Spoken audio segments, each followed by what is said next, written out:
오늘 우리가 함께 읽으실 말씀은요. 베드로전서 4장 12절부터 14절까지 말씀입니다. 베드로전서 4장 12절부터 14절 말씀 우리 한 절씩 같이 교독하겠습니다.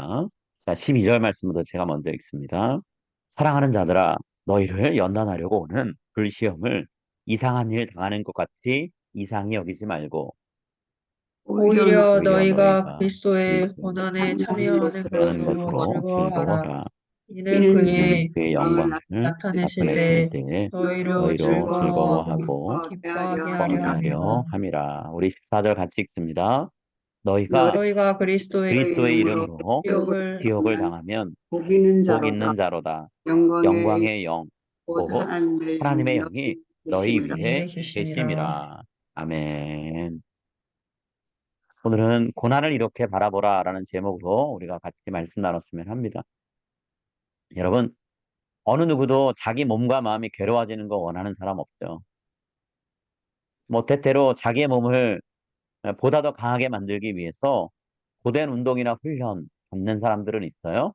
그렇지만 그런 경우는 자기가 스스로 선택한 고통이지 자기의 뜻과 상관없이 주어지는 그런 괴로움 아니잖아요. 모든 사람은 외부로부터 갑작스럽게 가해지는 고통을 싫어해요. 그래 거부해요. 본인이 선택한 게 아니라면 달가워하는 사람은 아무도 없어요. 자, 그런데 오늘 우리가 읽은 본문에서는요. 우리 그리스도인들을 향해서 고난을 피하려고만 하지 말아라 이렇게 요구하고 있어요. 그리스도인인 우리가 고난을 대하는 자세가 남날라야 된다라고 오늘 본문이 말씀하고 있다는 거죠. 여러분 성경이 우리 그리스도인들한테 요구하고 있는 고난을 대하는 자세는 어떤 걸까요? 두 가지 자세를 오늘 본문을 말씀하고 있는데요. 첫 번째 자세는 에, 고난을 낯설고 이상하게 여기지 말라는 거예요. 자, 12절 말씀입니다. 12절. 사랑하는 자들아 너희를 연단하려고 오는 불시험을 이상한 일 당하는 것 같이 이상히 여기지 말고. 그럼 베드로는 지금 자기의 편지를 받고 있는 성도들 향해서 제일 먼저 하는 말이 뭐죠? 사랑하는 자들아예요. 자, 성도들이 하나님께 사랑받고 있는 사람이다 이렇게 얘기합니다. 왠지 이 말 다음에는 아주 긍정적이고 좋은 내용이 나올 것 같은 그런 기대가 생기지 않으세요? 하나님이 사랑하는 자들이라고 했으니까 하나님의 손으로 안전하게 보살펴 주실 것 같은 그런 기대가 생기지 않으세요? 근데 그 다음 내용을 보면 베드로가 그런 기대를 무너뜨리는 말을 하고 있어요. 자, 빨간 글씨로 되는 불시험이란 단어가 정말 뭔가 좋은 것이 일어날 것 같은 그런 기대를 깨트리는 말이에요. 불시험이란 말의 뜻이 뭘까요? 여러분, 불시험이란 말은요. 금속을 녹여내기 위해서 용광로를 뜨겁게 달구고 있는 불을 얘기해요. 혹은 뭐 대장간에 가면 있는 풀무불을 얘기할 수도 있겠죠. 자, 이 불 곁에 가까이 다가가면 몸이 이그러지기도 하고요.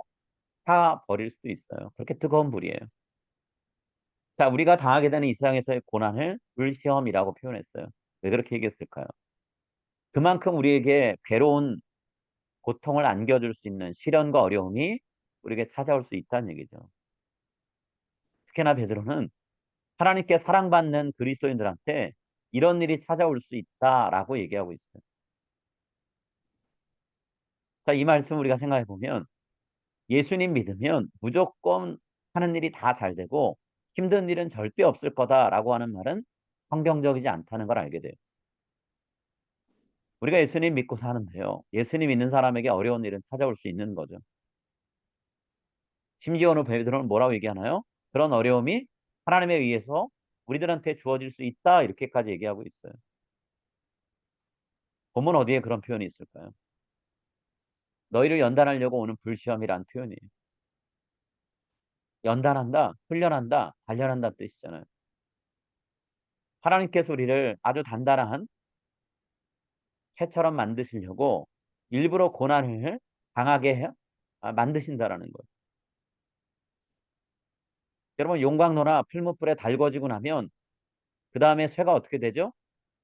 망치로 흠씬 두들겨 맞아요. 두들겨 맞는 쇠 입장에서는 이런 상황들이 괴롭겠죠. 뜨거운 물에 들어갔다 나온 것만 해도 괴로운데 그 다음에 두들겨 맞아요. 어떤 때 찬물 끼얹어서 또 확 식혀요. 더웠다, 뜨거웠다, 아팠다가 이게 반복된다라는 거죠. 이 과정을 꼭 거쳐야지만 채가 쓸모 있는 모양으로 바뀌죠. 그리고 쉽게 부러지지 않는 단단한 도구가 된단 말이에요.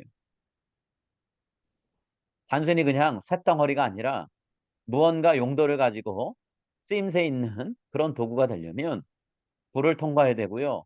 매를 맞듯 고통스러운 시간이 있어야 되고 차가운 물 속에 들어가는 일도 있어야 된다는 거예요.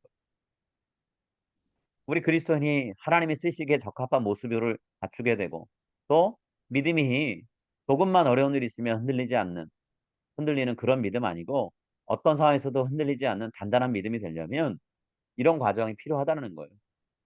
그래서 오늘 본문이 너희를 연단하려고 오는 불시험이다 이렇게 표현하고 있어요. 하나님께서 우리를 단단하게 만드시기 위해서 사용하시는 도구가 불시험, 달리 표현하면 고난이라는 거죠. 그렇기 때문에 하나님 목적을 갖고 우리에게 고난을 주시는데 이 고난을 대할 때 예상치 못했던 일, 전혀 일어나서는 안 되는 일을 만나는 것처럼 그렇게 행동하지 말라는 거예요. 네, 오히려 하나님이 나를 단련하려고 준비해 주신 훈련 과정에 내가 지금 들어온 거구나.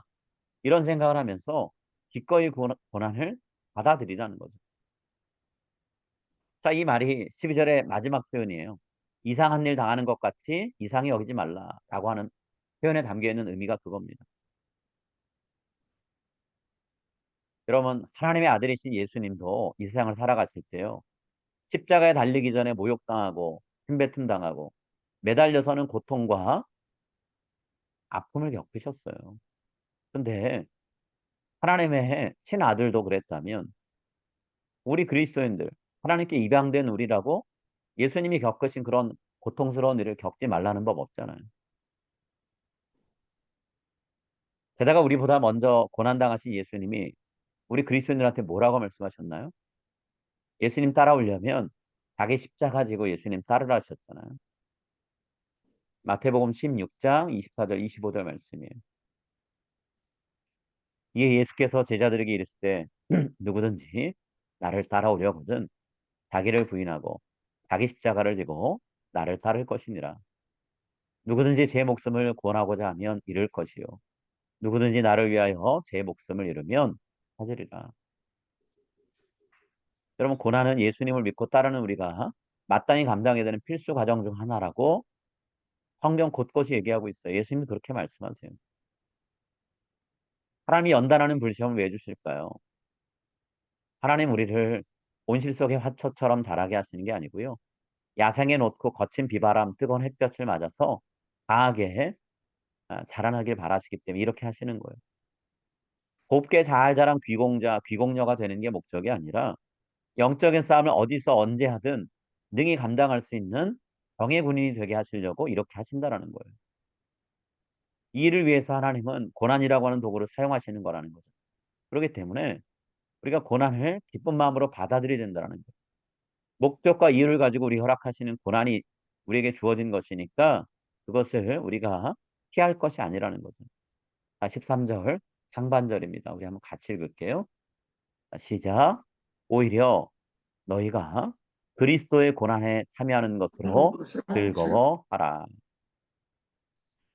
고난당하는 걸 이상하게 여기지 말래요. 낯설게 여기지 말래요. 오히려 예수님도 당하셨던 고난, 내게 주어진 내 몫의 고난, 그것을 내가 드디어 감당하게 된 것, 기뻐해라, 즐거워하라 얘기하고 있어요. 그럼 물론 이 말은 자기 몸을 상처나게 한 다음에 그 피나는 거 보면서 이상한 쾌감을 느끼는 그런 사람들란 뜻은 아니에요. 고통 자체가 우리에게 기쁨을 줄 수 있는 원인은 아니에요.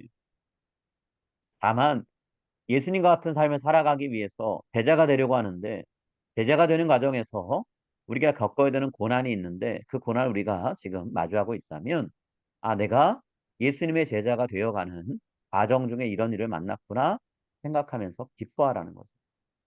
내가 지금 가는 길이 엉뚱한 길이 아니고 예수님을 따라가는 길이구나. 내가 제대로 된 길을 갖고 있구나. 그 사실 생각하면서 즐거워하라는 거죠. 여러분, 예수 믿는 사람으로서 우리가 믿음 때문에 고통당할 수밖에 없고요. 세상에서 우리가 믿음에 따라서 말하고 행동하기 때문에 하나님 말씀대로 순종하기 때문에 주변 사람들한테 무시와 모욕 당할 수 있어요. 우리를 무시하고 깎아내리는 말 주변 사람들이 할 수 있습니다. 예수 믿어보니 뭐 좋으냐라고 얘기할 수 있죠. 우리를 괴롭힌 행동도 할 수도 있어요. 그러면 우리가 그 시간을 괴로운 시절로 보낼 수밖에 없죠. 우리 믿음의 선배들이 받았던 박해, 핍박이라고 부를 만한 그런 일을 우리가 살아가는 자리에서 겪을 수 있다라는 거예요. 근데 오늘 성경 뭐라 얘기하냐면 그런 일을 겪는 것 자체도 우리에게는 복된 일이라고 얘기하고 있습니다. 14절입니다. 이 말씀도 함께 같이 읽을게요. 너희가 그리스도의 그리스도의 이름으로 시험을 시험을 당하면 당하면 복 복 있는 있는 자로다. 영광 영광의 영, 곧 하나님의 영이 하나님의 영이 너희 너희 위에 위에 계심이라. 계심이라. 우리가 예수님처럼 믿음을 위해서 하나님의 이름을 위해서 고난당하는 것 자체도 영광스러운 일인데 또 하나 우리가 이것이 복되다고 말할 수 있는 건 영광의 영, 하나님의 영, 성령님이 우리 위에 함께 계신다는 거예요. 여러분 하나님은 절대로 우리한테 고난만 주고 끝내지 않으세요. 우리가 쓰라리게 고통당하면서 연단받을 때 하나님 우리와 함께 하세요. 우리 곁을 떠나지 않으신다는 거죠. 하나님이 성령님을 통해서 우리와 늘 함께 하시고 고난을 당할 때 그 고난을 감당할 수 있는 힘과 지혜를 주신다는 거예요.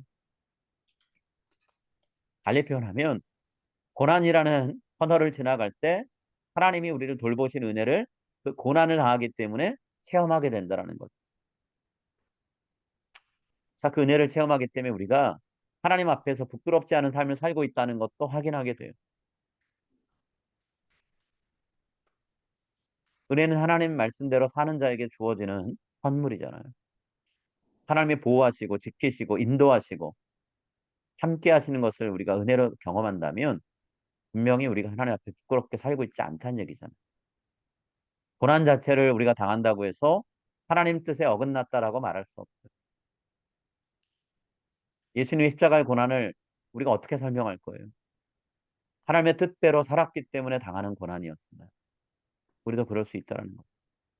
여러분 하나님은요 고난만 주시지 않아요. 고난 속에 우리가 하나님과 함께 할 수 있도록 하나님의 임재, 하나님의 도움의 손길도 더해 주신다는 거예요. 그렇기 때문에 우리가 복되다는 거예요.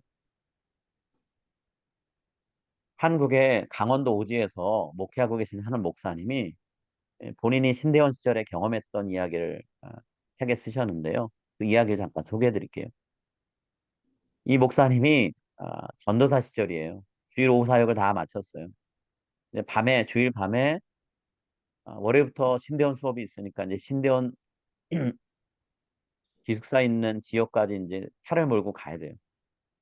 근데 목사님이 교회 승합차를 몰고 가야 되는데 교회 승합차에 기름이 얼마 없어요.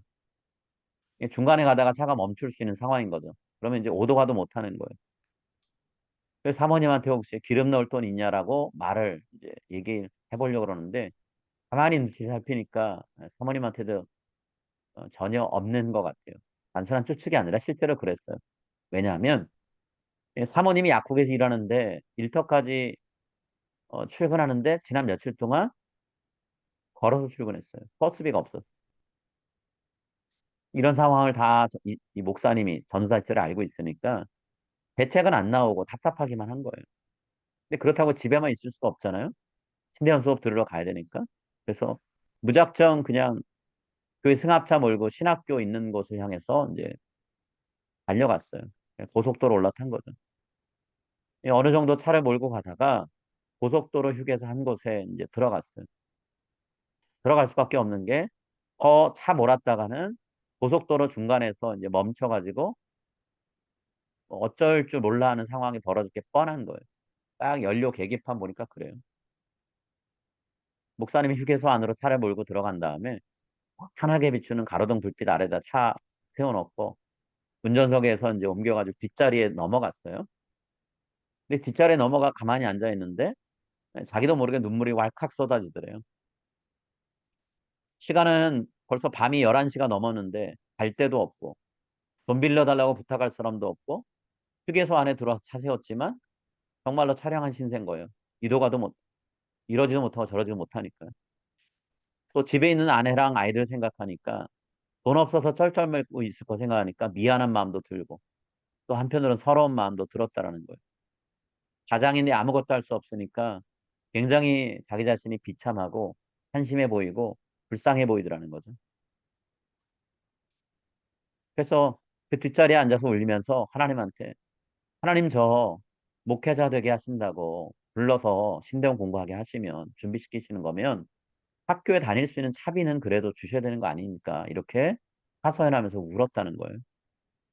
그렇게 한참 울고 있는데 누가 자동차 그 승합차 창문을 두드리더래요. 누가 두드리니까 이제 울음을 멈추고 돌아봤는데 어느 나이 많은 아주머니 한 분이 이렇게 서 계시더래요. 아마도 그분이 이제 교회 승합차니까 차 옆면에 쓰여 있는 어느 교회라고 이제 큼지막하게 붙여져 있는 그 교회 이름 보고 아, 찾아 뭐 두드리신 것 같은데 보자마자 이분이 뭐라 하시냐면 전도사님이세요? 이렇게 묻더래요. 그래서 이 전사님이 지금 목사님 되셨지만 그땐 전사님인데 네 그래 대답했어요. 그 아주머니가 전사님 여기서 뭐 하세요? 이렇게 묻더라는 거예요. 근데 솔직하게 말할 수 없잖아요. 저 기름값 없어가지고요. 지금 울고 있어요. 이렇게 얘기할 수는 없잖아요. 그래서 그냥 둘러대듯이 아 그냥 피곤해서 잠깐 쉬고 있어요. 이렇게 얘기한 거예요. 그랬더니 그 여자분이 쉬고 있다는 말을 듣고는 아 그래요? 그러고는 갑자기 사라지더래요. 근데 어쨌든 울다가 누군가가 이제 중간에 끼어들어갔고 이제 눈물이 그쳤잖아요. 그래서 목사님 마음을 좀 진정시키고 다시 이제 또 기도하려고 하는데 기도가 잘 안 되죠. 하나님한테 원망스러운 것도 있고 기가 막히고 답답하기도 하고. 그래서 뭐 정돈되게 뭐 기도하고 싶은데 그런 말은 없고 다만 이제 입에서 나오는 말은 하나님 제발 좀 도와주세요. 아버지 도와주세요. 저 너무 힘들어요. 이렇게 이 말만 계속 나오더라는 거예요. 근데 그렇게 한참 또 기도하고 있는데 또다시 누군가 이제 창문을 떡 하고 두드리더래요. 그 창문 밖을 쳐다봤더니 조금 전에 와서 전사님이세요? 뭐 하고 있으세요? 이렇게 물었던 그 아주머니인 거예요. 밖에서 이제 창문 좀 내려서 이제 열라고 이렇게 손짓을 하는 게 보이는 거예요. 그래서 창문을 열었더니 창문 틈 사이로 아주머니가 뭔가를 툭 하고 이제 집어넣어 준 거예요. 그 받아가지고 펼쳐봤더니 5만 원짜리 지폐 한 장이 있더래요. 그 아주머니가 그 지폐를 주시면서 전사님 이거 가시다가 배고프실 텐데 식사하세요. 그러고 말씀하시더래요. 그래서 이 목사님이 혹시 권사님이세요? 이렇게 물었는데 아무 대답도 안 하고 그냥 가버리셨대요. 결국엔 얼떨결에 5만 원을 자기 손에 들게 된 거예요. 이 5만 원권 받아들고 또 목사님이 눈물이 그치질 않아가지고 새벽까지 울었다는 거예요. 하나님 저 좀 돌아봐 주세요. 저 좀 도와주세요 했는데 고속도로 휴게소에서 얼굴도 모르는 이름도 모르는 그런 분이 지나가다가 교회 차인 거 보고 와가지고 5만 원을 주고 간 상황을 보면서 또 자기도 모르게 울었다는 거죠. 그렇게 한참 울고 나서 마음 추스리고 그 돈 가지고 차에 기름 넣어서 신대원 있는 지역으로 갔다는 거예요. 그리고 한 주간 수업 잘 마치고 집으로 돌아올 수 있었대요. 그러면 집에 돌아왔더니 차에 기름 없다고 또 경고등이 떴다라는 거죠. 기름 넣는데 4만 원 썼어요. 왕복 왔다 갔다 하는데 톨게이트 비용 10,000원 조금 넘게 나왔는데 그렇게 4만 원, 10,000원 합치니까 5만 원이죠. 한 주 동안 신대원 올라가서 공부하고 주말에 교회 사역하러 내려오는데 하나님이 정확하게, 거의 정확하게 필요한 만큼 채워서 그렇게 일하시더라는 거죠. 이 목사님이 그때 받았던 그 5만 원은 누군가 나중에 주는 50만 원, 500만 원, 5천만 원보다 더 큰 돈으로 여겨졌다 그래요. 가장 절실하게 필요할 때 주어졌던 그 돈이 있었기 때문에 위기를 넘길 수 있었다는 거죠. 그러니 그 돈이 다른 어떤 때보다 평상시 그냥 뭐 돈이 여유가 있을 때 누군가가 잠깐 빌려주는 것과는 다른 차원의 돈이었다는 거예요.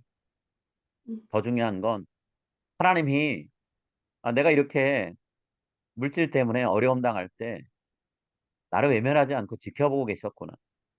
나를 위해서 하나님이 사람을 움직여서 일하고 계시는구나라는 거를 깨닫게 된 것 때문에 그게 너무 귀하고 감사했다는 거예요. 그래서 목사님이 그날 밤 그 하루를 버틸 수 있었고 수업 듣는 그 한 주를 버틸 수 있었다 이렇게 얘기하더라고요. 그럼 우리를 하나님은 세밀히 살피시죠. 세밀히 살피고 네 형편이 그렇구나 하고 끝내시는 분이 아니라는 거예요. 하나님이 그분의 영이신 성령님을 통해서 우리와 함께하고 계시는 모습을 보여주신다는 거죠. 이 목사님에게는 5만 원권을 들고 와서 전해준 그분, 교회차가 서 있는데 왜 저 차가 저기 서 있을까 궁금해서 찾아와서 두드리고 전도사가 울고 있고 뭔가 사연이 있다라는 것을 보는 한 분을 보내주시는 거. 그게 하나님이 성령을 통해 일하고 계시는 거죠. 눈물과 울음 속에 살아가는 자기 아들, 하나님의 자녀, 돌보신 하나님의 손길이 성령님을 통해서 전해지는 시간, 그걸 이 목사님이 경험했다라는 거예요. 여러분, 우리도 똑같죠. 고통을 당할 때 하나님이 기도하는 우리의 목소리를 외면하지 않으시잖아요. 우리의 기도 소리 들으시죠. 그 기도를 들으신 하나님 때문에 우리가 고통 속에 있지만 믿음을 지키고 하나님을 따를 수 있는 거잖아요. 그렇게 우리가 살면서 겪는 고통을 믿음 가운데 하나님 따르겠다고 결단하고 우리가 살아갈 때 우리한테 어떤 결말이 주어질까요? 성경은요. 십자가의 고통을 참으신 예수님이 부활의 생명과 영광을 선물로 얻으신 것처럼 우리한테도 그와 같은 것들을 얻는 날, 그와 같은 것들이 주어진 날이 온다라고 말씀하고 있어요. 정말 우리가 기쁨을 주체하지 못해서 정말 즐거워하는 그런 날이 꼭 온다라는 거죠. 그래서 오늘 성경은 뭐라고 얘기하나요? 고난을 바라볼 때 고난만 바라보지 말고 장차 우리에게 나타날 영광을 생각하면서 지금 내 눈앞에 있는 고난을 바라보라 이렇게 얘기하고 있어요. 장차 우리에게 주어질 영광, 장차 우리에게 나타날 영광을 생각하면서 고난을 바라보라는 거죠. 자, 13절 하반절 우리 함께 같이 읽겠습니다. 이는 그의 영광을 나타내실 때에 너희로 내가 즐거워하고 즐거워하고 기뻐하게 기뻐하게 하려 하리라. 함이라. 아멘. 그럼 우리가 이 땅 살 때 이리 치이고 저리 치여서 상처투성이로 살아가는 것 같이 여겨질 수 있어요. 마음의 상처나고 몸의 상처나고 관계의 상처나고 인생이 여기저기 피톤이 같이 보일 수 있는데요. 이 고통의 세월을 우리가 참고 견디고 믿음으로 살아가면 그 마지막에 우리가 새롭게 되는 날이 온다라고 성경이 약속하고 있어요. 예수님처럼 우리가 영광스러운 모습으로 변해서 하나님 나라에서 떳떳하고 당당하게 영원히 살아가는 날이 온다라는 거예요. 그 약속을 하나님이 바울을 통해 하셨죠. 고린도서 3장 18절 말씀이에요. 우리가 다 수건을 벗은 얼굴로 거울을 보는 것 같이 그의 주의 영광을 보매 아멘. 그와 같은 그가 형상으로 나하여 변화하여 영광 영광에서 나오니 영광에 이르니 곧 곧 주의 그의 영으로 영으로 말미암음에 말미암음이니라. 아멘. 성령님께서 우리를 변화시키셔서 영광스럽고 더욱 영광스러운 모습으로 바꾸신대요. 지금 이 세상에서 우리가 예수님 따르며 살다 보니 믿음 지키려고 하다 보니까 고통의 눈물을 흘릴 시간들이 종종 있겠지만 하나님 나라에 들어가면 마음껏 활짝 웃고 미소가 떠나지 않는 그런 날이 올 거라는 거예요. 아멘. 오늘 이 말씀 나눈 저와 여러분이요. 그날을 사모하면서 오늘 이 하루 고통 가운데 어려움 가운데 있다 하더라도 능히 감당하고 하나님 고난이 고난으로 끝나지 않을 줄 믿습니다. 고난 중에 함께 하신 하나님을 만나게 될 줄 저는 소망합니다. 기도하며 살아가는 저와 여러분 될 수 있기를 간절히 바라고 소망합니다. 아멘. 우리 함께 같이 기도하겠습니다.